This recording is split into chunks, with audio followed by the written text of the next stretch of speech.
Turn the camera off.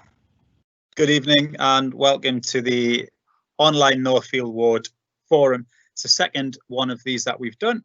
For any of you out there watching live, you're very welcome. For any of you watching later, as this will be going up online, you're also very welcome. Just to let you know, this will be recorded. As I've just said, it's then going to go up online. I'll be sharing it on my social media so people can watch it after it's been recorded. So we've got a few things to go through with you this evening. We've got Marie Brown, who's going to come and share about highways, and Joe Green, he's going to come and share about the transport plan. We did have one of our local police officers, he's had to send his apologies. He was going to run through some of your questions about the area and answer any questions you put in the question box. Unfortunately, he couldn't make it. We also had the Northfield bid and community partnership down to come on tonight, but there were some glitches with tech. And so what I'm going to do is I'm going to hold another ward forum in September, but do it on Zoom instead of this setup, just because we know we can get a few different people in on that. So we will try to get the police in on the September one, Northfield Community Partnership feedback on the great work they've done throughout coronavirus and the work they're doing going forward.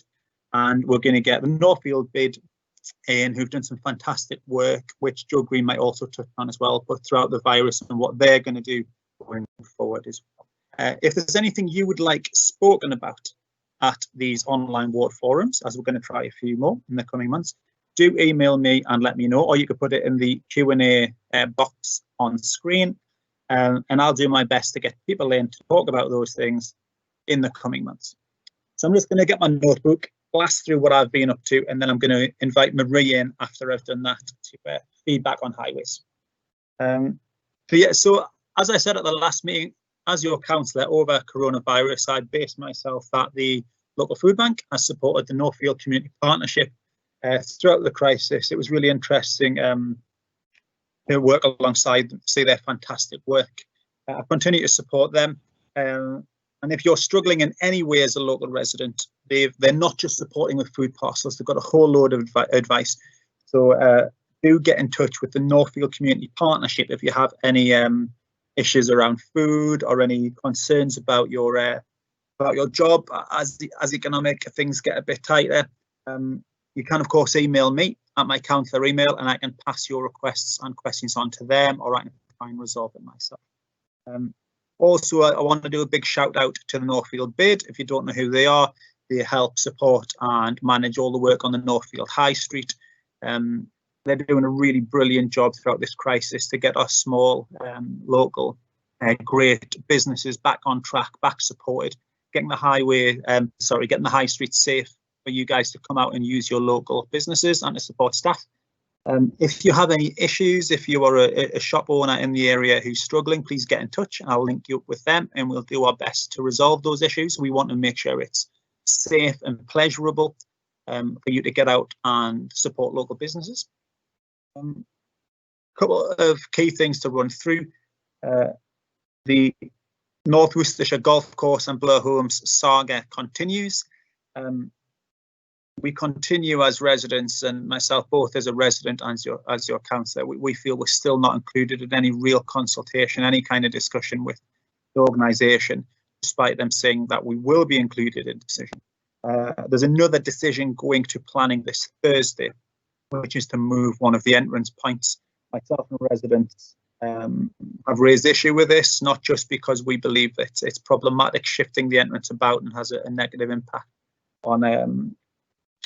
on highways, but also just because once again, as a community, we feel we've just simply not been in the conversation. I'll continue to fight that for you to raise that issue. Similar thing with the G5 phone mast, which has been pretty controversial, again, because as residents, we've very much felt that we were not truly consulted. Our thoughts and feelings and local expertise was not taken into account. I had a really good conversation with 3G, who are the ones putting the mast in last week, and there's another conversation tomorrow morning I'm raising with them that I don't believe this is the correct space for that mast. I'm not sure they have truly considered other spaces for the mast. and so we're asking them to reconsider. I will feed back to you as residents after tomorrow's meeting with 3G. Yeah, I wanted to also say a big thank you to our local waste team. There's been, sadly, over the COVID emergency, a huge amount of fly tipping, and it's a national problem, not just a local problem. But I just have to say that the Northfield bins and waste team, not just the fly tipping team, but the whole staff have been really brilliant at responding to any issues I've raised with them. They've come out and cleaned things immediately. Been a pleasure to chat to the bin staff, see them out and about. So thank you, big shout out to them. If you spot any fly tipping issues as a resident, email them in and get them sorted. If you spot who does it, if you get a license plate or any information, send that in so we can push for a prosecution. Try and reduce fly tipping across the city. Yeah, last thing to raise from me before we go to Marie and talk about highways. As you may know, myself and some residents have set up small community groups on Facebook to cover the entirety of the ward. So there's a fair chance your street is covered by one of them. We haven't covered the whole area yet. We've covered about 2/3. And the idea of those groups is to support some of the existing neighbourhood watches, to bring together some of the COVID emergency work that's come together, where as residents we've supported each other really well. And it's also to support some of the brilliant work that we're hoping to do and we're starting to do around making our streets calmer, making our streets better for residents, for pedestrians to walk, cycle, pushchair, wheelchair about. And so these small Facebook groups are for you and me to chat as residents and to make plans together.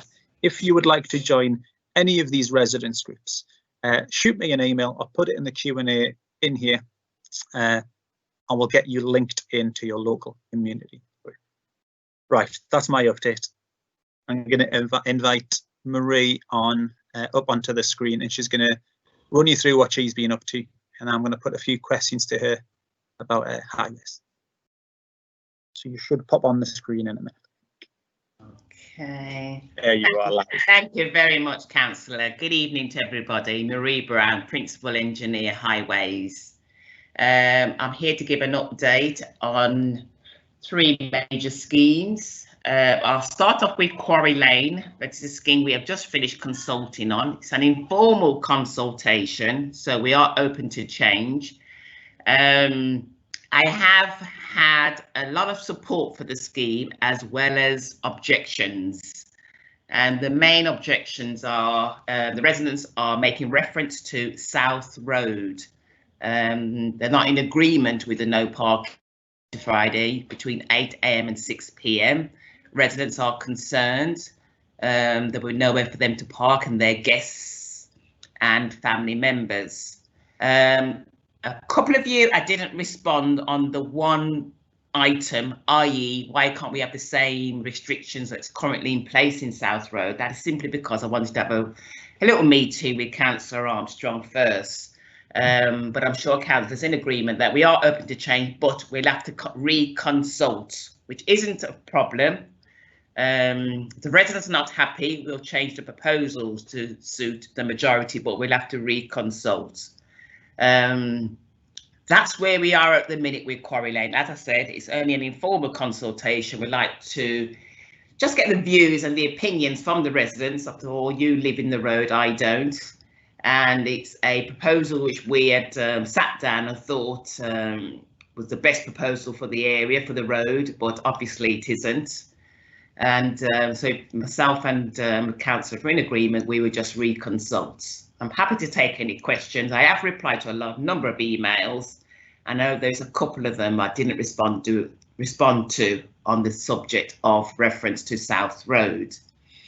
But that is where we are at the minute with regards to Quarry Lane. I don't know whether there's any questions, Councillor, or should so am I still on live, Leslie, as well? Can I ask questions? Ah, there we go, I'm on. Live, yeah. Yes. Brilliant. I thought actually I would just do a bit of history on why we're looking at Quarry Lane, and then I can Marie, ask you about a couple other places in the ward for those who might be listening in. Just for anyone listening in, so Quarry Lane has been one of the key roads over the past 2 years of me being councillor. It was a lot longer, it's just 2 years. And so what we've done is held a number of community meetings over the last 2 years. And oh, sorry, you may hear my children upstairs throwing things about. I don't know if you heard that. It was a loud bang. They went to bed. So we've held a number of well-attended community meetings, and there's a real desire to see our roads calmer, more people focused. And so we put this idea forward initially to calm the traffic around the train station and with regards to residents. Now we're going to, as Maria said, we're going to work to make it work for everyone. One of the key things I have been asking community groups, and this is not in Maria's plan, this is something to talk about in future, and maybe Joe might touch a bit on this when he comes on. I'm quite keen in some areas to test the idea of dead-ending some streets or doing some quite radical changes. Now, we've seen in some areas of London some real transformative action around really changing the way some streets work. And I think some potential on Quarry Lane to test some even more radical ideas beyond just traffic. So just throwing that out there, I have put that out as a question to some of the community groups. It'd be interesting seeing the response. Marie, there was some other questions before this live meeting about, as well as Quarry Lane, about what's happening around the work around the Meadows School. Yes, that's a long-standing issue. So what's happening with the signed-off work around there, and also what's happening with the work around the Royal Orthopaedic Hospital? Both those spaces are promised traffic. Yes. With regard to the Meadows School, we did receive an objection. It took a while for the objections, there's one in particular, to be resolved, and in the end a report had to go to the cabinet member, and we are finally going ahead. I've spoken to the contractor, and the signs, we're just waiting for the signs now. The signs should be erected by the end of August at the very latest, and that was today. I spoke to the contractor, so we're just waiting on the signs. And with regard to the chicane, some guard railing, that work should be completed by the end of this week. Again, I spoke to the contractor who confirmed that as well. So we can do it. I do apologise for the delay in the completion of this work. Mainly it was down to the objection we received. By the end of August, all the work will be completed with regards to the Meadows. And does that include the school zone road markings as well? There was some school markings and signs. Everything will be completed by the end of August. I had 2 emails about that today, so that's really useful to know that. And they may be watching, but if not, I'll email them back. But if you're watching, Tony and Ian, there's your answer. If not, I'll email it. Did you have any information on Royal Orthopaedic Hospital? The latest on the Royal Orthopaedic is we are waiting on them. We're waiting on the funds. We're ready to go, but we're waiting for them to pay up. Because of course they're well, we'll chase that, because there's a disconnect there, because the last meeting I had, which was well before COVID, well before COVID, I was in a meeting with them and they said they transferred the funds. So there's obviously a disconnect somewhere. So we'll chase that up. Just for people watching in, that's because it's a scheme that we're overseeing, but Royal Orthopaedic Hospital are paying for it in the funds they put into their large scale bills, and that's to cover some traffic calming in a zone around the hospital. So initially the zone was going to be a few streets. A number of us fought for it to be a circle. I thought it was going to be that. Oh, again, Marie, we need to double check exactly where they've confirmed they're doing, because at the last meeting I was at with you, which was just before lockdown, I'd been led to believe from my meeting before that it was going to be a circle, but in the meeting with you, that seemed to have changed again. So I think residents wanted to know exactly where are we talking about for Royal Orthopaedic. What I wouldn't want to happen is for them to sign it off, the work to start, and find out it wasn't what we expect. Right, okay, well, I'll confirm that to you tomorrow. I'll confirm that to you tomorrow, because as far as I'm concerned, it's just one side, it's not a circle, but I'll confirm that tomorrow, Councillor. Thank you, that's excellent. I think that's all the key areas in my ward, is that right? Yes. The only thing I was going to update you on, just to confirm that the Ward Minor Transport Measures Fund 1920, as well as the current year 2021, is all going towards the current Quarry Lane scheme. Yeah. So that's where the money's going for last year's and this year's. Yes, thank you. So the Yes, that's good to know. And for anyone listening in, it's just worth saying what that means is as so across the city, there's lots of highway changes. It's as I'm sure you'll guess, a city the size, there's a lot of huge amount of changes across the city. But as local councillors, we get a say in a small amount of it. What I've done, because it was my most highly attended meetings over the past 24 months around Quarry Lane, and what I've done is I put 2 of my years together, specifically trying and change the driving, parking and danger, specifically around the train station, because we had a couple of incidents of, I believe, young women knocked off bikes. We've had cars dunched, we've had residents complain. So that's why, if there's a resident you say, why aren't you spending money elsewhere? Because I've got a tiny budget and I've focused on what I believe to be a danger area, pinch area around the train station. Right, Maria, that's brilliant. Is that all the bits you wanted to run through? Yes, I've covered everything I wanted to update on, unless there's anything else, Councillor. No. Councillor, Yeah. Councillor, there's a couple of questions coming from Marie around Pamela Road. I can't see them. They haven't come up on my, they just have. That's weird. Sorry. Yeah, there we go. They weren't on before, but they have just come up now. Let me just roll down and roll back up. Right, if you're watching, give me a minute to just get this right, because we're still learning. Why the South Road? South Road, Yvonne said South Road, and we're going to look into that. So that's good news for Alan, who's asked about that. Right, from Anonymous. For Ollie, I'm interested in local Facebook groups, info please. Guide dog users as well as parents with buggies find it difficult on local pavements regarding so many vehicles parking. Right. So Marie, this is, you might know, you might not, Joe might know. I was at a meeting where we talked about doing more to stop cars parking on pavements. Do you know if there's anything's being looked at with regards to enforcement to make it safe for wheelchairs, pushchairs and people on feet to get past? No, well, with regards to parking on the footpath, there is a TRO, a blanket TRO, because there was a couple of years back, we did carry out an experiment on 2 areas in the city over on the north. I think one was in Chardon, it fails me the other location. But it's all down to a TRO. Although there is a sort of a blanket TRO, I think Joe can probably correct me, I think there is a blanket TRO. However, if there's a road or roads or an area which we also want to have a TRO to ban or to stop motorists parking on the footpath, there's still a cost incurred, which will have to be funded from the Ward Transport Measures budget for the marking and for the signs. So the bigger the area, more money it will cost. So yes, if there's a particular road or area you're referring to, I'll have to look into that. Come back to you with let you know how feasible it is. But there is a TRO. I think it is a big or blanket TRO for the area.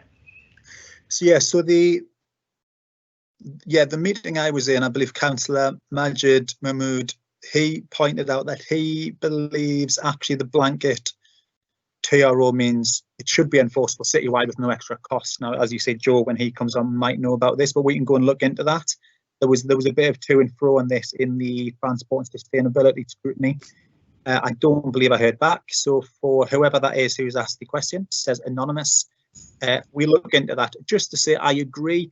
I quite often pop into shops. I 2 or 3 times a week, I walk up the Bristol Road South through Northfield High Street, and I walk along where I know various crossings are. So green person crossings and zebra crossings. So just for anyone listening, so you know, I'll often go in our shops to let people visiting their shops know to move their cars, and for shops themselves to move their cars. It's a real problem, especially around the Bristol Road South, where cars block the pavement, and I hate it. So we are trying to do something about that for those listening. The question also says, at the junction of Woodland Road and Bunbury Road, it's a dangerous junction. Yeah, I agree. The whole area is, I would love to see us look to transform the whole area with some smart thinking, like they've done in London boroughs, where we've zoned areas often where you can't just use side streets constantly.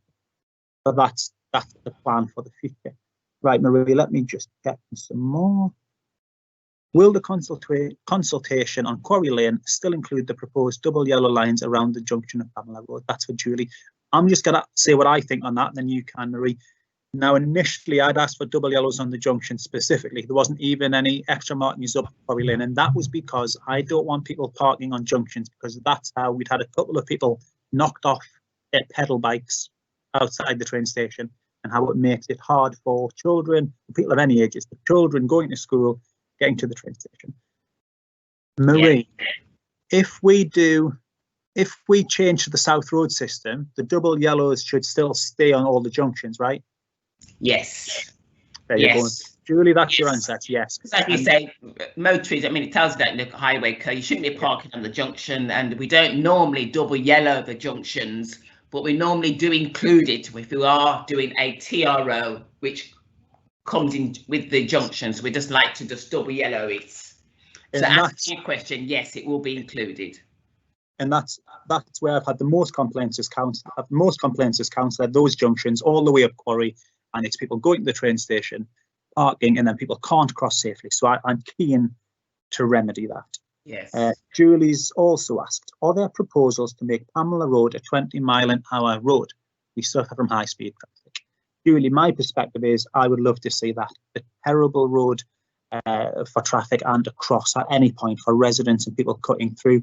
Marie, there's no specific plan at the minute, is there? We haven't got money to do stuff there. As councillor, I am aware of that and working on it. Did you have anything to say on Pamela, Marie? No. I don't know of any proposals. Well, we haven't got any proposals to make Pamela 20 now. No. But I'd like to see that. Details on the agreed work around the Royal Orthopaedic. So that's, hi Gillian, that's from Bourneville Village Trust. Yeah, I agree, Gillian, at the meeting I was at, I believe with you, the last meeting I was at Bourneville Village Trust, I think Gillian was in this meeting, but with someone from the Royal Orthopaedic, I'm sure the plans I was explained to were different from the ones at the last board forum. But Marie has already promised to get those details for tomorrow. Yes. I send them to the Bourneville Village Trust tomorrow. Almost through these questions. This happened last time, just when you were about to go, people asked lots of questions. Lots of questions. Junction of Quarry Lane and South Road, there's a dire need for a pedestrian crossing. Can this be included? I agree. I asked repeatedly last year with Glenn for you dealing with this, Marie. I said there needed to be a crossing to the train station. Is there any separate funding for things like that? No.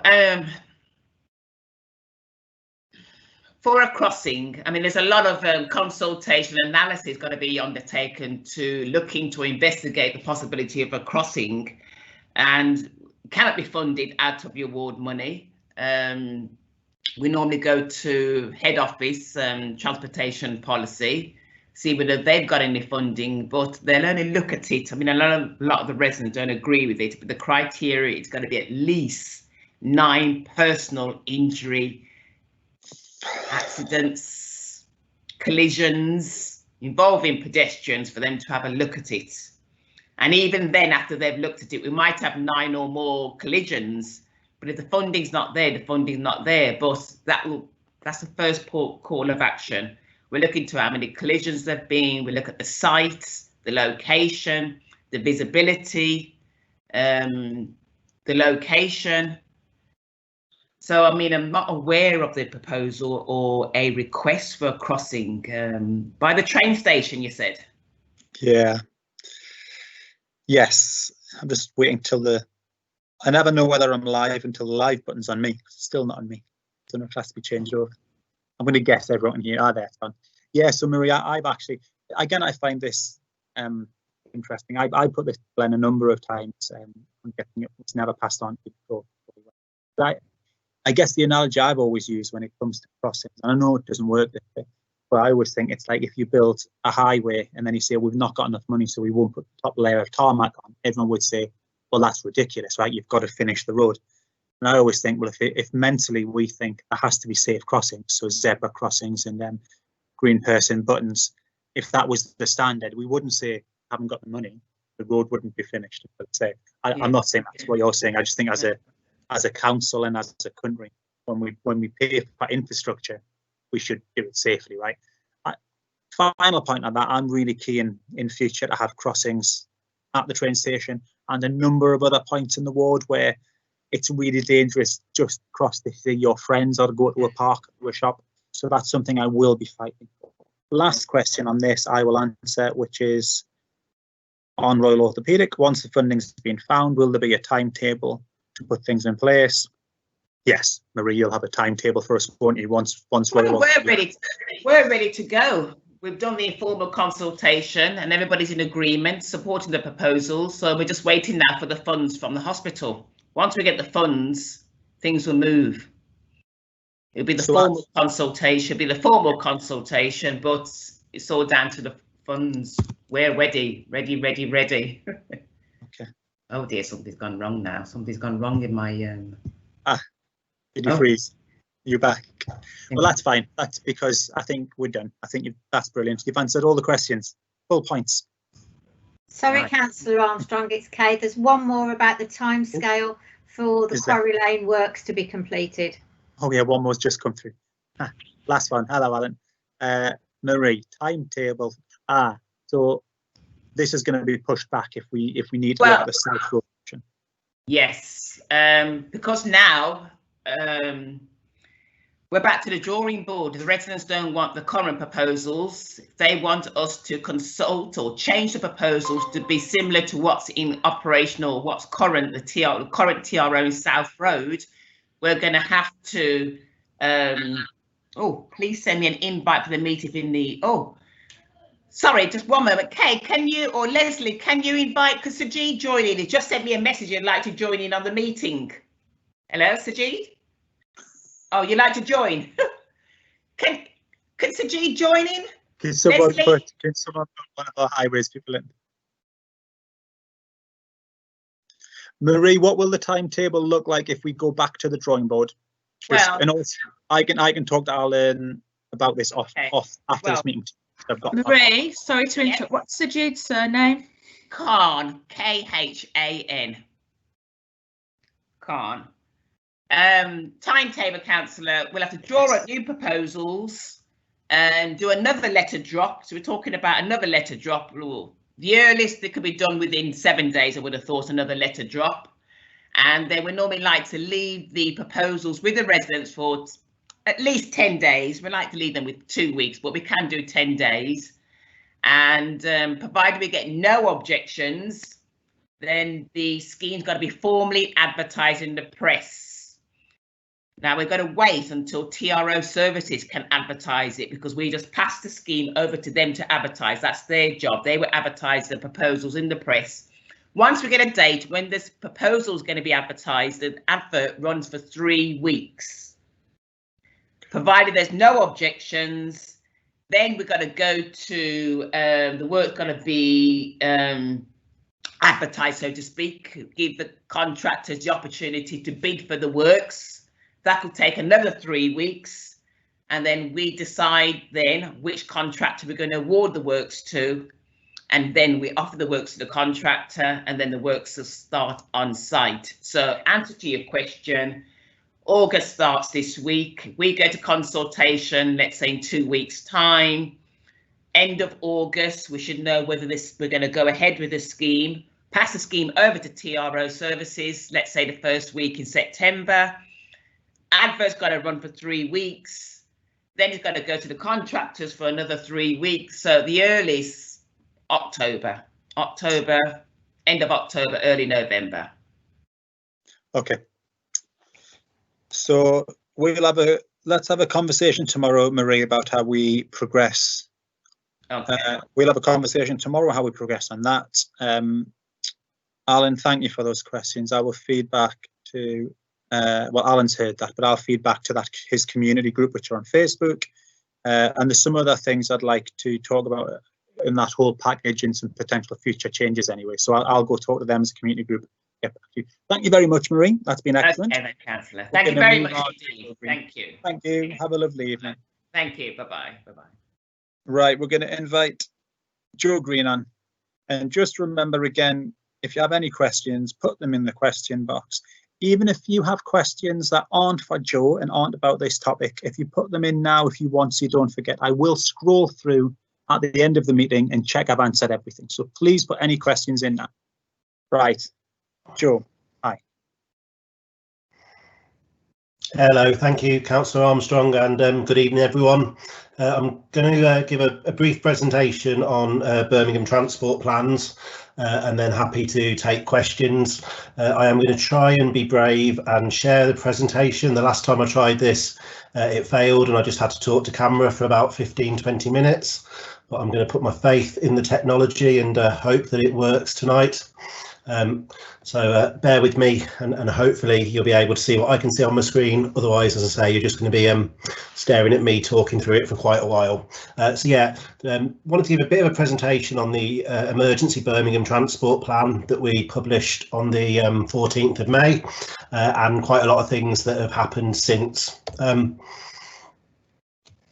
Just to put it into sort of quick bit of context, at the start of this year, which seems like a lifetime ago now, back in January, we were gathered in the Council House in Birmingham City Centre, launching our draft Birmingham transport plan, setting out what across transport we need to do differently over the coming years to respond to the climate emergency that was declared last year, to improve air quality and go beyond the legal minimum requirements that the Clean Air Zone and Clean Air Strategy are looking to achieve, but also looking at the fact that Birmingham's a growing city, growing population, growing economy, and accommodating all the sort of transport demands that brings, grasping the opportunity that investment brings, but making sure that it doesn't result in a gridlocked city, and recognising that there is a need for some sort of changes to how we all get around in terms of moving people and goods. So yeah, we had a couple of months doing a fantastic consultation on that draft transport plan, and then just as that was drawing to a close, a global pandemic emerged, and towards the end of March we were placed into lockdown, and pretty much everything changed. What we saw, particularly in the very sort of early stages of lockdown, was a drastic reduction in traffic levels, slightly different across different modes. So some of the sort of HGVs, light goods vehicles, have kept our food stores stopped and everything, but in terms of general motor traffic, cars, buses, etc., a real sort of drop. It's also brought and continues to bring a real sort of challenge around public transport, both in terms of what capacity public transport's currently able to operate at, but also people's confidence in using that. I think one thing that some people did see during lockdown was that there were some issues around speeding and dangerous driving, something that we do see quite a lot of the time, but I think particularly with lockdown, with the roads being quieter, and people's heads being in a certain headspace, there were some issues there. But there were also quite a few sort of positive bits in some ways. Going back a couple of months, we did see a lot more people walking and cycling, often for their sort of daily exercise, or getting out, sort of families going for a walk or a bike ride together. We also saw a lot of people shopping more locally, often on foot or by bike, so going to their local high street rather than the out of town stores or shopping centres. And also a lot of people commented, if you sort of think back to March, April, May, when we really were at the sort of the height of lockdown, was how they noticed that the streets around where they lived were a lot quieter. The air quality seemed so much better. It was a much more pleasant residential environment. So what we've tried to do with the emergency transport plan is think about how can we lock in some of those benefits as lockdown has eased over the past few weeks, and hopefully continues to do so, although we are obviously evolving into a very different world. Just to show you a couple of slides on some of the sort of figures around that first point around the real sort of decrease in traffic levels. As you sort of see, when we went into lockdown towards the end of March, traffic dropped to about 30% of its usual levels. It has gradually increased over the last few weeks as more and more activity has started up again. It's currently around 80% of usual levels. We are now entering into what would be the sort of school summer holiday period, so it will probably stay around that point for the next few weeks, but who knows, sort of come September we may well be back to where we were and what traffic levels were like beforehand. And then sort of similar figure on that graph, just sort of showing that there was a real sort of drop. It is gradually increasing, but it's still not where it used to be. The dips in there are the sort of the different traffic levels that we see at weekends. So yeah, the emergency transport plan was published in May to look at how we respond to COVID-19 and some of the sort of challenges and opportunities that was presenting. What we have done is kept the same vision and big moves from the draft transport plan.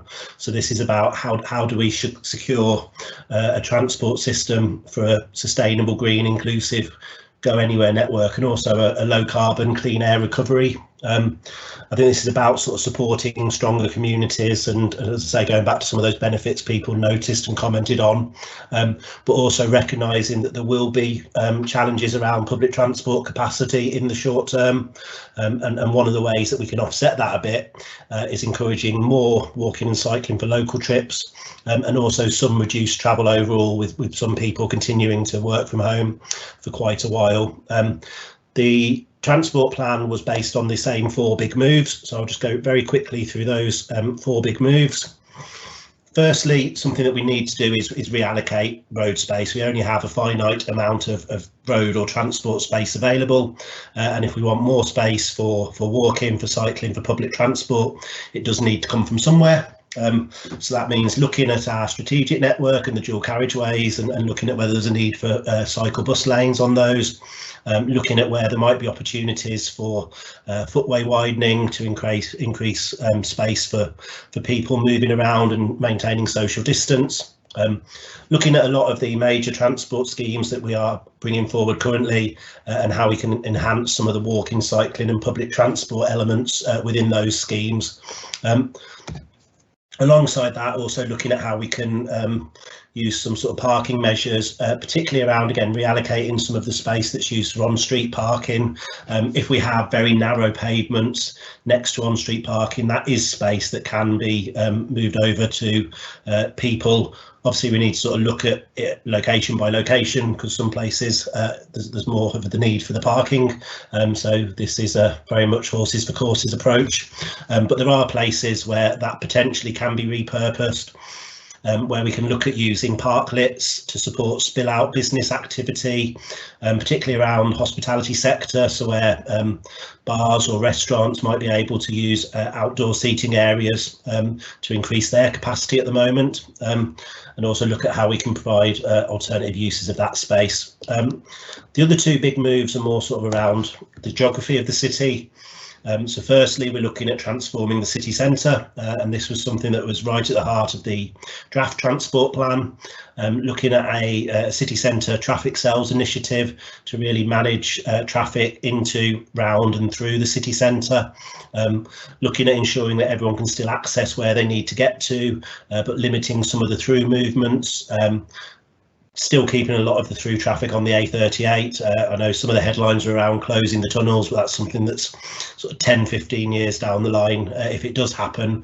But in the shorter term, other places where we can sort of manage traffic movements differently, and what that creates is opportunities to use space differently, provide safer space for walking and cycling, a lot of sort of public transport, particularly bus priority measures through the city centre, because that is really important at the moment for keeping the buses moving. The less time they spend stuck in traffic, the more people they can carry, because it's the same buses going round and round again a lot of the time, and also really starting to reimagine some of the spaces in the city centre that can be repurposed in different ways, as previously with some like support for hospitality industry and other businesses to use space differently. As well as the city centre, also quite a lot around prioritising walking and cycling or active travel in local neighbourhoods, and this may be the big move that's most relevant to people this evening. This is particularly for sort of short everyday journeys, so whether that's to school, to the shops, visiting friends, or accessing public transport, where people are able to walk or cycle for shorter trips, say less than a kilometre or less than a mile. How can we help them and encourage them to do so? There was a question earlier about 20-mile-an-hour speed limits. That is something we'd like to see across the whole of the city. We need to find ways of doing that, and it does involve money. And if we could get support from central government, then there are different ways that we could deliver that sooner and more cost effectively.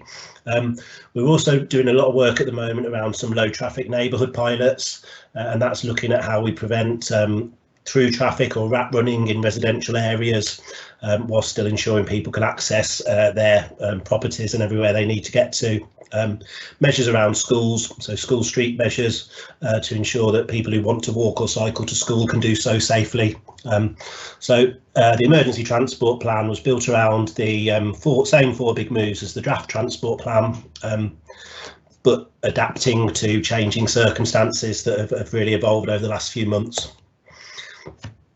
The good news is we've got some funding to support towards this, which is always useful. So really great to see the Department for Transport and Grant Shapps, the Secretary of State, announce Emergency Active Travel Fund back in May. The West Midlands, through the Combined Authority, has got an indicative allocation of over 17 million there, of which potentially Birmingham can receive around 5 million. That's to support infrastructure schemes to encourage walking and cycling, alongside a package of supporting measures and communications. There's been a roll and stroll campaign launched recently across the West Midlands. The funding's coming through in two tranches, and I'll touch on that in a minute in terms of what that might cover. Tranche 1, which we've secured and are right in the middle of delivering now, is mainly for temporary or trial measures or pop-up schemes. Tranche 2, which we're just finalising our funding bid for, is looking at making things a bit more permanent.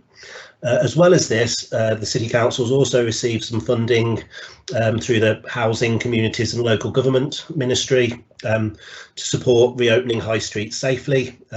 That's going through our Neighbourhoods Directorate, but Transport colleagues are working very closely with them, because a lot of this is looking at local centres and high streets and improving public realm.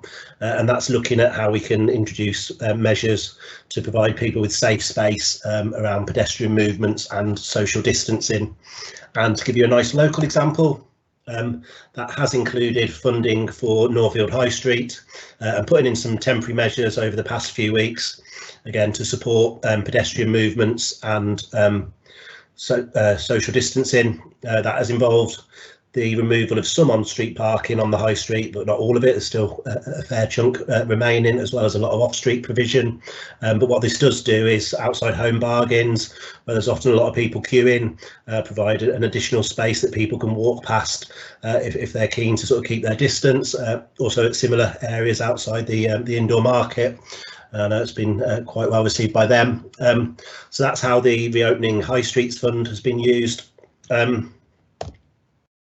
The Emergency Active Travel Fund is coming through in two tranches. The first tranche, we've secured funding for 14 schemes across the city, and these will be going in over the next few weeks. The funding criteria means that we do have to deliver these schemes by the end of August, so we are working very quickly at the moment to get everything in on the ground, let people know what's happening. One thing that's particularly sort of local here is we are looking at putting in a pop-up cycle lane and a bus cycle lane between Selly Oak and Northfield, and that will connect onto the blue A38 cycle route that was opened last year. So hopefully that will provide a safe, direct, convenient route from Northfield town centre all the way into the city centre for people who fancy that journey. Can't do anything about the hills between Northfield and Selly Oak, I'm afraid, so you just have to do that, or the electric bikes are very useful now. But that's one scheme that's going in locally. Just to explain what those 14 schemes are really quickly, there's the 7 pop-up cycle lanes across the city going into the city centre and also connecting to some other key lot sites such as City Hospital and Fort Dunlop. Also some park and pedal sites where we're encouraging people to maybe drive part of the way, cycle the last part, such as Selly Oak Station, where people can cycle in from.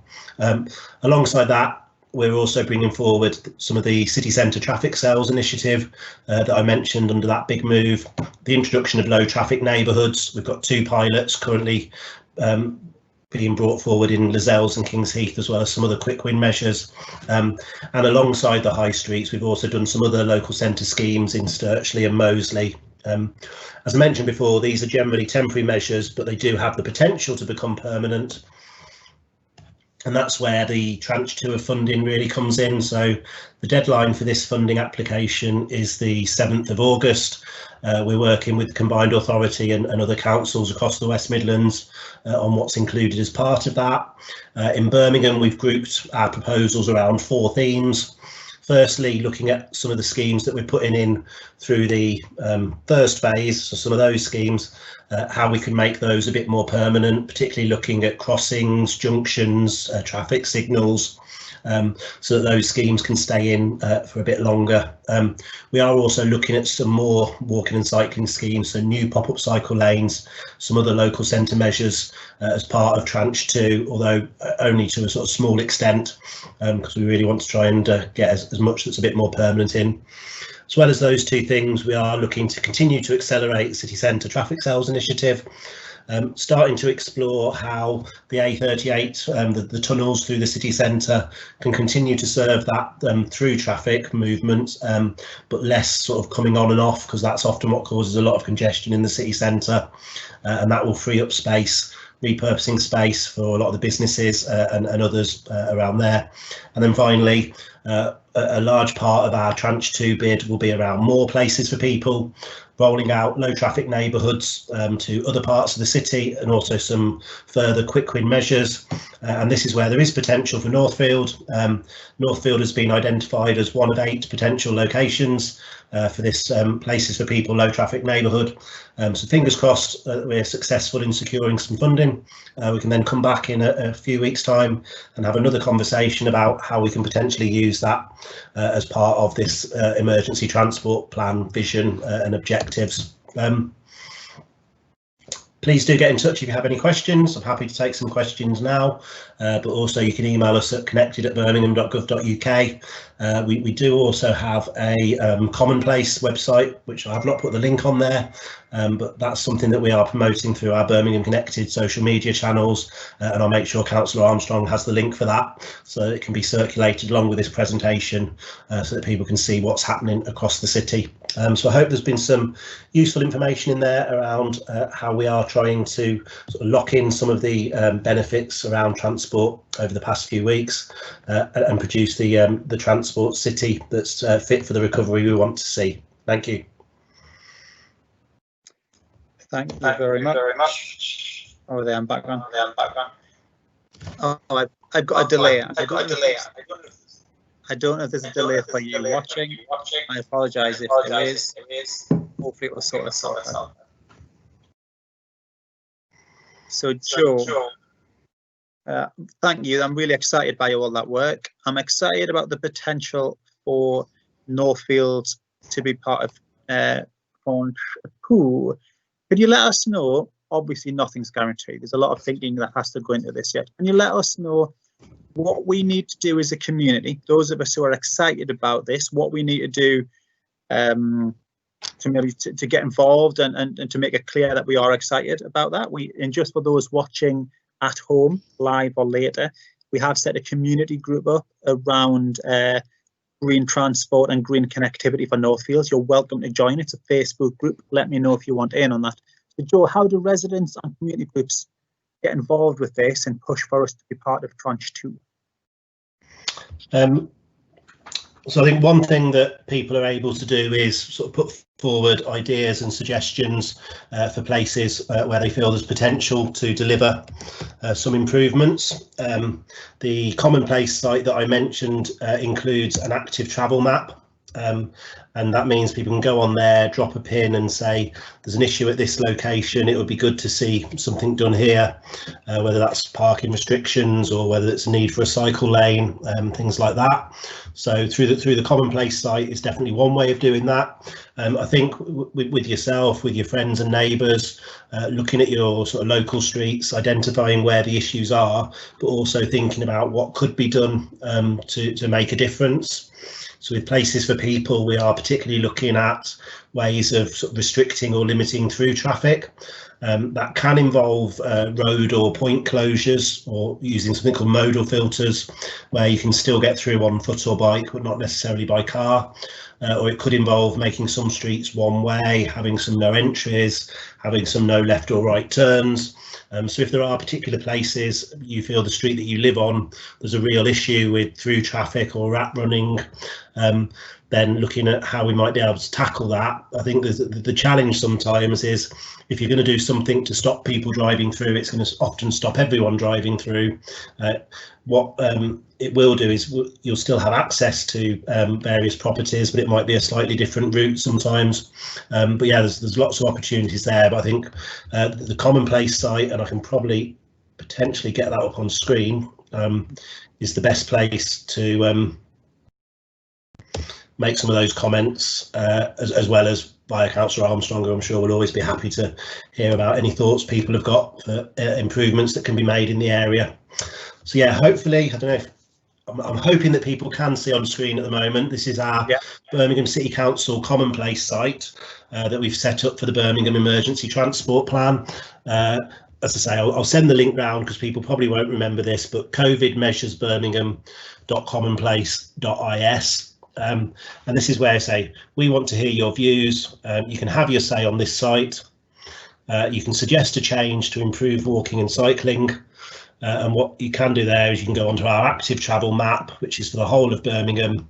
You can zoom into the street where you live, and you can highlight a particular change that's needed. And these comments will come through to us. This is something that we're particularly using for the low traffic neighbourhood pilots in Kings Heath and Lozells, so people can let us know what they needs there. But say there's already some comments in and around the Northfield area, which is really good to see. We do get downloads from this site at least once a week. We can ask for them more often. So that's one way of getting in touch, and quite a sort of nice interactive way of highlighting particular things that are needed. So if I just sort of scroll down there, so you can already see, and I've got absolutely no idea what this is going to bring up, but we'll just select a comment at random and hope it's nothing rude. So this is talking about the Bristol Road Tessel Lane traffic lights. There's a problem at that junction, saying that the lights don't change for cyclists waiting to turn right onto Tessel Lane. So I guess that's coming south from Bristol Road. So that's an issue. I say it's a shame Marie's gone, because it's something we could have mentioned to the local highway engineer and said, could you have a look at the lights here? So sometimes they're quite sort of specific. Other times it might be more around more sort of speculative and what we might be able to do. So yeah, I think that's one way that people can get involved and share some views. So it'd be nice to see some more pins filled in on this part of the city. I'm sure there's lots of sort of ideas out there. So in terms of people sort of living around South Lane, Quarry Lane, etc. South Road, sorry, Quarry Lane, what are some of the things that we could be doing? And also what we can do is we can feed this into other consultations. So if Marie and others are looking at a local safety scheme, this is another way that people could post comments on what might be needed around here as well. So do have a look at that site. We'll get the link circulated. So have a look on Birmingham Connected social media and you'll get it through there. Just waiting for the red docs to pop up around me. Oh, I froze. I'm back. I froze for a minute. That looks excellent. Oh, I'm still not live. Do I wait to speak? Oh, there we go. I'm on. I'm obviously having connection problems. Joe, that looks excellent. And actually, first thing I think in saying that is I got a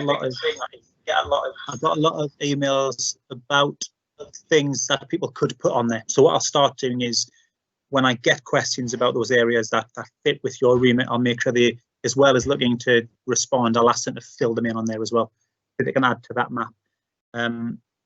Brilliant.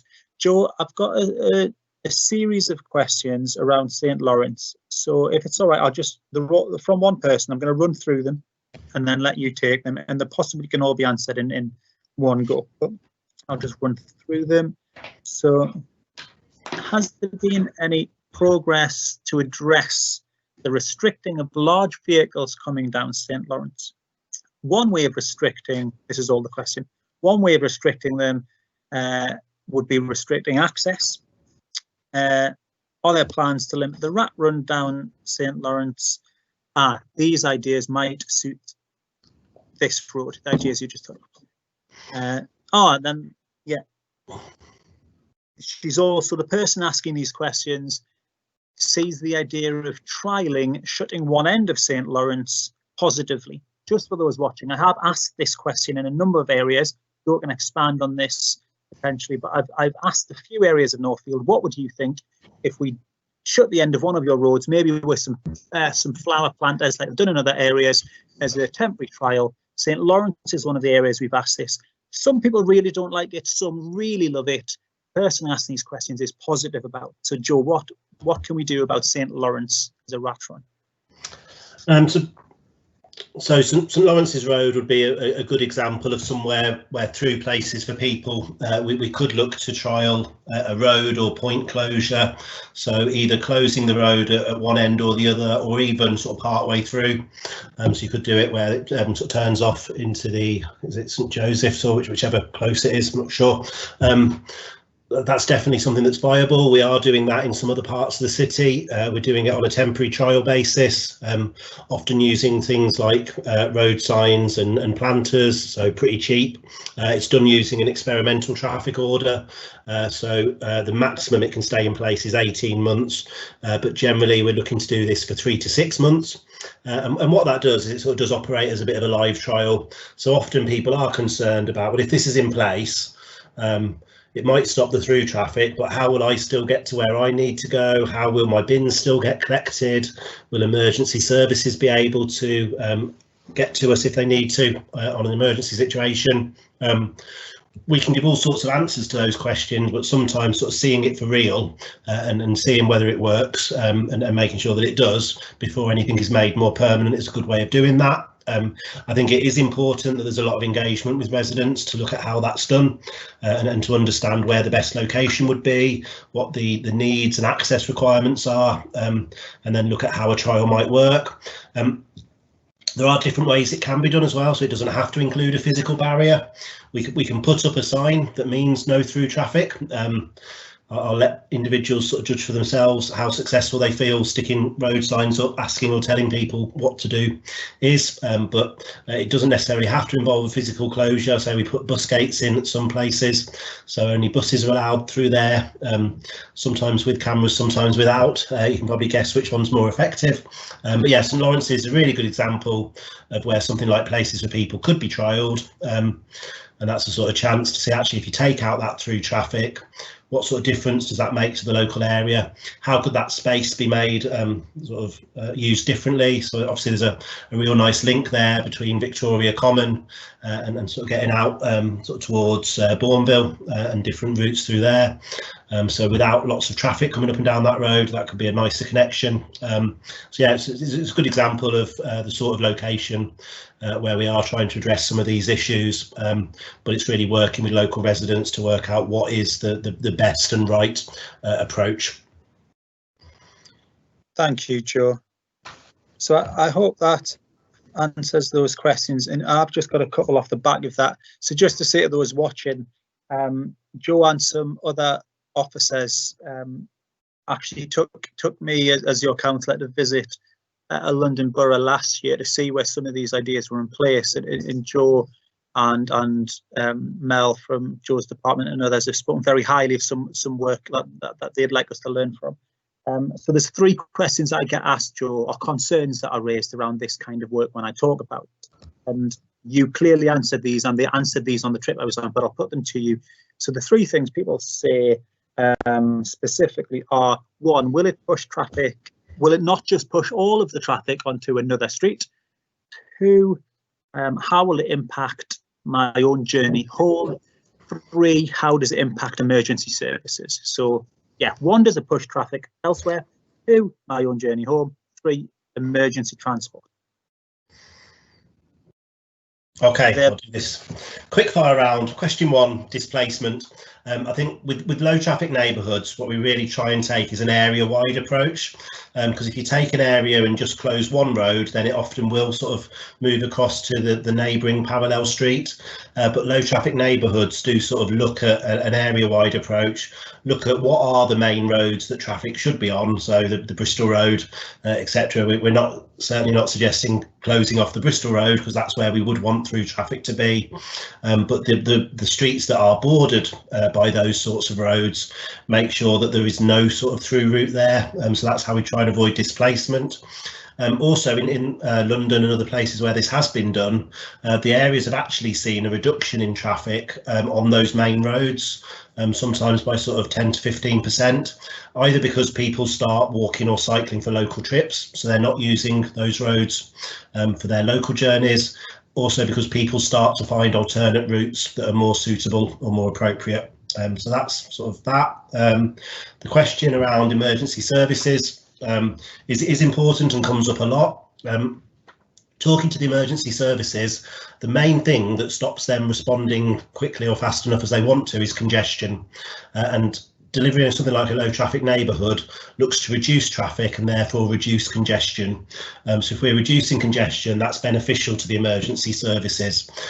Also, a lot of their responses now are completely and utterly guided by sat-nav technology. So they will type in the postcode and then they will go from whatever the sat-nav tells them to go. We make sure any road closure or any change to the transport network is shared with the emergency services so they can update their sat-nav systems, and then they will make sure that they are not driving up a road and finding that they're stuck at a dead end where we've closed it off somehow, but they are taking the fastest route, and because of reducing congestion it should have no impact. In terms of access for residents, the whole principle of low traffic neighbourhoods is that people can still access their own properties, they can still get to where they need to go, you can still drive onto your street, you can still drive off your street. Sometimes it is by a slightly different route and sometimes it is by a slightly longer route. So sometimes there will be occasions where people who are driving for certain trips have to go somewhere that maybe takes 1 or 2 minutes longer. That's kind of the sort of the payoff for living in an area where there's a massive reduction in traffic, where you don't have through traffic, you don't have rat running. And again, if you go back somewhere like St Lawrence's, the only way that we can stop people driving from one end of the road to the other to use it as a cut through from parts of the city onto the Bristol Road is restricting that for everyone. Anyone who lives there will still be able to get to their property, but it will be by a particular route. So it doesn't have any effect on access at all, maybe a slightly longer journey. Emergency services would follow a similar route, but the reduction in congestion would mean they could still respond. Thank you. I mean, I think that's brilliant. For those watching, I've said this before, but there's a lot of information online, and I do think sometimes, yeah, well, I think the key of this is seeing it as a zone, and as Joe's explained, and as Joe and other council staff showed me when they took me down to see how it worked in practice, is when you transform a whole zone, you transform a community. And just looking at some areas where, and it looked beautiful, just a few planters and a few bicycle racks at one end. But when we were told on the visit that just, you know, before they did this work, it was a constant cut through. And I could definitely envision in our area, some of our streets are incredibly busy, being massively transformed with some very simple changes that make it much safer and the air much cleaner. So it's something I hope that all of you watching are either excited about or have questions about. If you're not sure, do shoot your questions in. I'm sure Joe can send some info and I can find some online to show you examples of where this works. And we definitely want to make sure everyone's fully included in these conversations. There's real potential here to transform our area for the better. Joe, I'm just going to look in the general questions to see what we've got.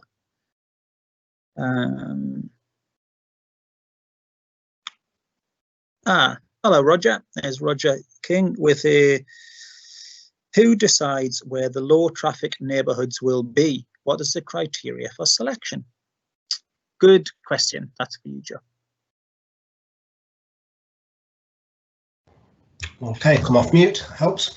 So I think what we're currently doing is we've identified a couple of pilots. That was partly looking at where there had been some sort of demands or requests from local residents for this sort of approach. But also looking at the parts of the city that we felt could really sort of benefit from low traffic neighbourhoods. What we're currently doing is we have commissioned some work to do some sort of citywide assessment, baseline assessment, and prioritisation for future low traffic neighbourhoods. What that's doing is looking at where there's particular problems with through traffic, and also looking at parts of the city where, we use technical word here, but a lot of porosity. So it's very easy for traffic to drive through an area. So you might have almost like a grid system with lots of cut-throughs. So those areas would score more highly. So we're looking at a combination of that sort of technical analysis and evidence alongside where people are sort of keen to see this delivered locally. I can tell you that I'm getting more and more emails from people now who would like to have a low traffic neighbourhood for their area, and that's great, but we do also need to have something alongside that to look at how we prioritise those requests, because unfortunately we do only have a sort of finite amount of money. But just to quickly share a couple of things from Waltham Forest, where Councillor Armstrong's mentioned. These two photos here show you a before and after. It's the same street. The buildings on the left hand side are the same buildings, it's just slightly bit further back in the photo on the right hand side. Beforehand, that's the road with a lot of parking on the street and a lot of through traffic. The through traffic was removed. It is still possible to drive up that street to access properties, and there's a spa at the end, so they can still take their deliveries there. But what's happened now is what you see on the right hand side is it's a much more pleasant environment. And what they have sort of experienced in Waltham Forest is more people walking and cycling, but also a recent academic study has shown life expectancy has increased by 7 months.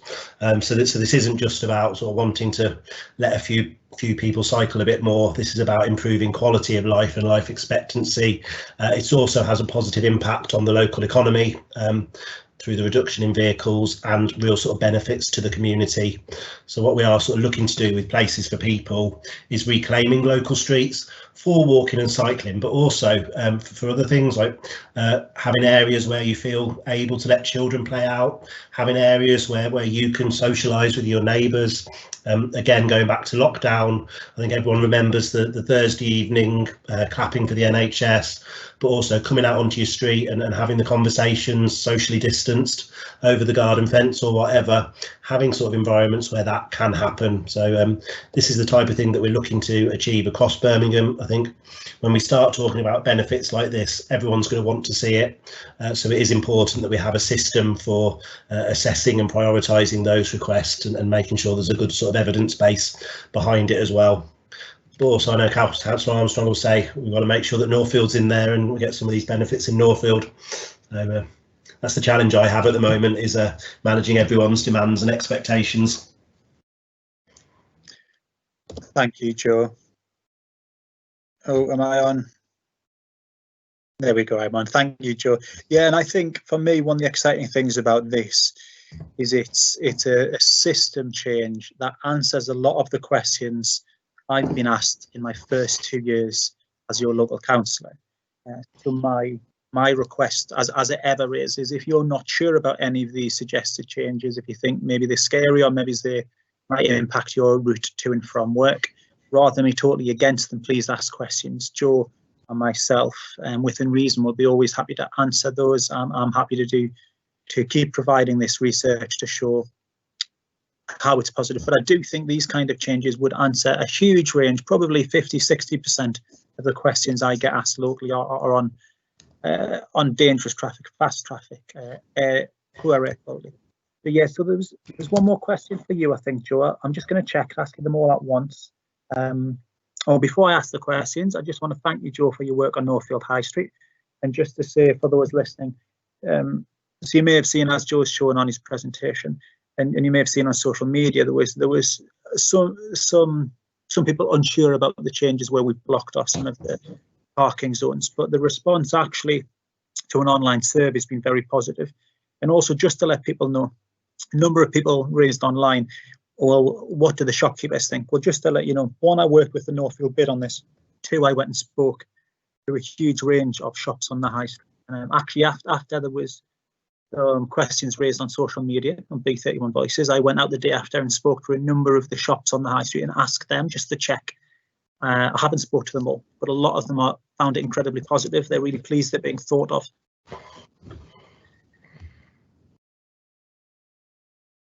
More people friendly and less car focused. Thank you on that, Joe. I'll be pushing for anything we can do to make the high street a place people want to come, spend their money locally and breathe clean air in the future.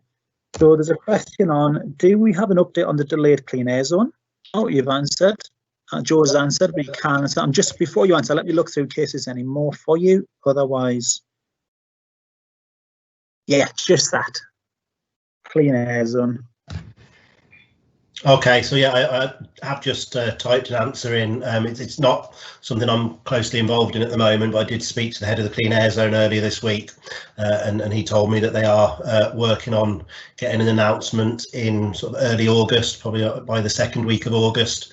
We have previously said that we will give people at least 6 months notice, so that means that the soonest it's going to come in is sort of February 2021, but that will be announced in the next couple of weeks, and what will be announced alongside that is all of the different support available to help people make that transition, some of the grants available to residents, businesses, taxi drivers, and also the various exemptions that are in place for that. And just to go back to the high street, obviously, yeah, we did work very closely with Northfield Bid and Shopping Centre on what was delivered there, and I think with all of these things, any changes that we are making in the local area, involving local people, speaking to local residents, businesses, people who live in and use these areas, is central to anything that we do, because that's how hopefully we get more things right than we get wrong, and we bring about the changes that people want to see.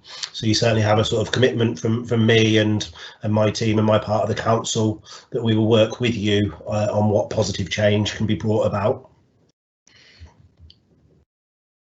Thank you. Yeah, that's excellent. So just as I always say, if anyone's got one burning question and you want to ask it before I let Joe go, well deservedly have his evening, I'll just quickly say, while I give you time to ask any questions in the chat box, and just a reminder, yes, of course, the Clean Air Zone is not the entirety at fixing our response to climate change. It seems, yeah, people raise questions often at the ward forums about the Clean Air Zone, saying, oh, well, it's not going to solve this, or then yes, creating low traffic neighbourhoods will not fully solve all of our problems with highways and with our clean air, but it's a start, and we are facing a planetary future where all our systems are beginning to degrade, and we need to do something. And I believe the Clean Air Zone, these zones, calming traffic, it's necessary all across Northfield. The way we respond to bad quality in air, the way we respond to climate breakdown with climate justice doesn't just matter in the city centre, it matters in Northfield too. So I mean, however much it riles some people about, I'm going to keep fighting for this. I think the air quality matters, and the amount of cars on the road matter, and we need to do all we can about it. Joe, there's no more questions. I'm really grateful for you spending your time chatting to us. I'm very excited about these plans you've shared. I know you've been really busy over COVID getting this done, you and your team. So I know myself and others like the BID and the community partnership and others involved would just like to thank you and your team for the work you've done. You can go get a relax, and I'll answer these. Go and have my tea now. Go have your tea. Thank you, Joe. Cheers. Right. I'm going to blast through some of the other questions just to finish. And as I've just said, if you have any questions, or if you're watching this after it's been on, if you're watching the replay, if you're watching on catch up, you can email me at ollie.armstrong@birmingham.gov.uk with any questions, any suggestions, any thoughts, and I will get back to you. Right, questions in here. So this is from me. I've written this in the chat box. While we were talking, I had a message from Sajid Khan from Highways about Bunbury Road, which we've been pushing for the last 2 years, me being as your councillor, some kind of changes there. Let me read you what he said. And it is, Sajid is pleased to let you know that a local safety scheme for Bunbury Road has been put forward for the local safety schemes. It will be designed by a consultant and then will be consulted with residents. They will let us know further developments. There's not a timeline on that, but for those of you like me who've been raising lots of questions about that whole area, from Royal Orthopaedic right past St Lawrence School, right past St Lawrence Church and down Bunbury, we need a whole load of changes there. So hopefully that's a start. So that's hopefully positive feedback on that. Let me just get up the questions. There's a couple more. Joyce has said, where do we go from here? Now that's a deep question. Forward, Joyce, forward.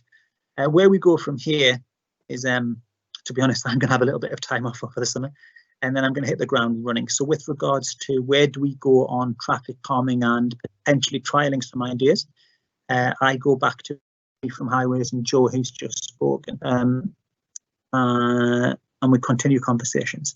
Any of you watching who want to be involved, you email me or contact me on social media, and I add you to our climate group for Northfield. And as residents, you will all be part of the decision making. With regards to changes to local streets, you need to join your Facebook group I've set up for your street, and you need to be active. You need to take the lead. We need people to lead on all of these, because to be honest, I get hundreds of emails a week from people struggling with housing, with food, with children in extreme poverty. We have not just COVID has hit people hard, but 10 years of austerity, and there's coming mass job losses. So I'm here to advocate for you. I'm here to support you, but we need residents to step up and lead these groups and lead this work, because I can't carry it on my shoulders. It will crush me. So where do we go next? You all get involved and you help me take this forward.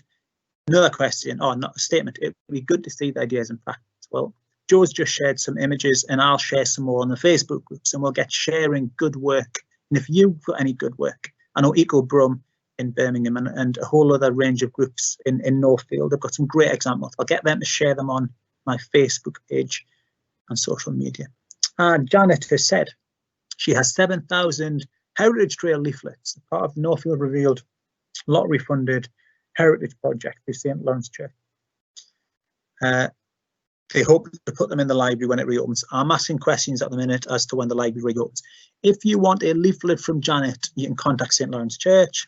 Contact Janet. It's in the Q&A box. You should be able to see that. Or contact me and I will get you some leaflets. Oh, Janet says the swimming pool is open. She had a lovely swim at the swimming centre, at the leisure centre in Northfield. So there you go. Public announcement. This leisure centre is open.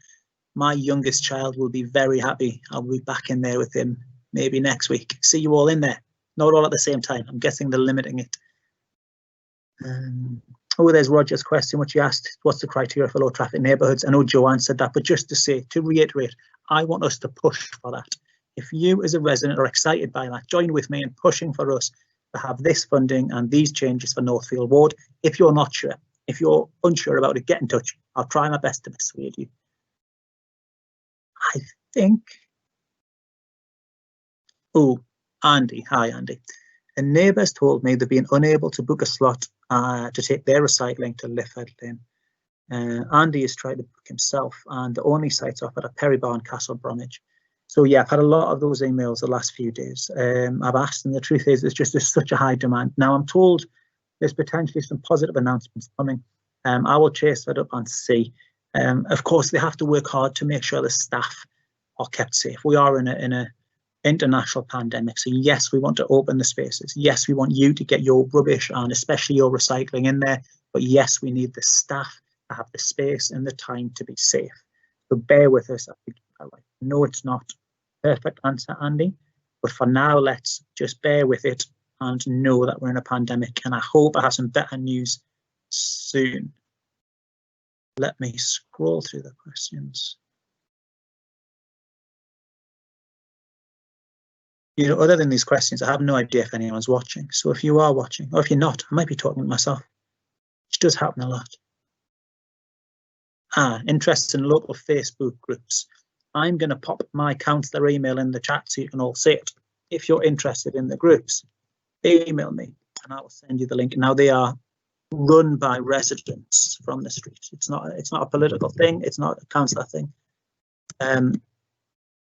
Sorry, I can't talk and type. So join them, and it is for you guys to share with each other, to connect, to support each other, to raise and change and to bring things. And I'm in them all as well. So if you have questions for me, you can ask. But it's not a space for me to tell you stuff. It's for you to connect with each other. Right, we're nearly there. Let's see. Right, you've now got 2 minutes to ask any more questions. or else I'm going to go and have a cup of tea, and you can too. So last chance, any questions, pop them in the box. I will answer them. Someone said, well, it's actually the same person from earlier, saying about making sure no cars park on streets because of guide dogs and parents with buggies and wheelchairs. Just to reiterate, that's one of the key things I'm really trying to work at, how we resolve that. And I do speak to a lot of car owners and ask them to move. That's not really sustainable. What we need is, we need a system where people know not to do it and then don't do it. It needs to be habitual to not block our pavements for people on foot, pushchair, wheelchair. It is really dangerous.